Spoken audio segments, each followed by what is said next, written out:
એફઆઈએસની વેચવાલી નબળા વૈશ્વિક સેન્ટિમેન્ટને કારણે બજારમાં આવ્યું દબાણ. વીકલી એક્સપાયરના દિવસે 100 પોઈન્ટથી વધુ ઘટ્યો નિફ્ટી. 25,900ના સ્તરને બચાવવાનો પ્રયાસ. બેંક નિફ્ટીમાં પણ ઘટાડો. મિડ કેપ અને સ્મોલ કેપ શેરોમાં વેચવાલી તો રૂપિયો પણ રેકોર્ડ નીચલા સ્તરે. સતત તેજી બાદ મેટલ શેરોમાં આજે નફા વસૂલી. ઇન્ડેક્સ 1%થી વધુ ઘટ્યો, જ્યારે કેપિટલ માર્કેટ, ડિફેન્સ, આઈટી અને પીએસયુ બેંકોમાં પણ આજે પણ દબાણ.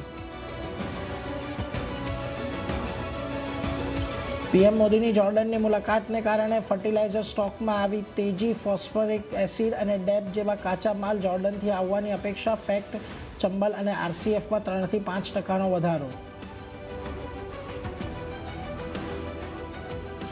મીશોનો શેર 11% વધીને ઓલ ટાઈમ હાઈના સ્તરે પહોંચ્યો. સાથે કંપનીનું માર્કેટ કેપ 80,000 કરોડ રૂપિયાની નજીક પહોંચ્યું.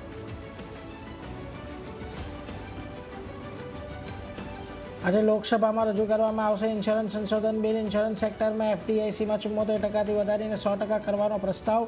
બિલ પર શુક્રવારે કેબિનેટમાં લાગી હતી મહોર.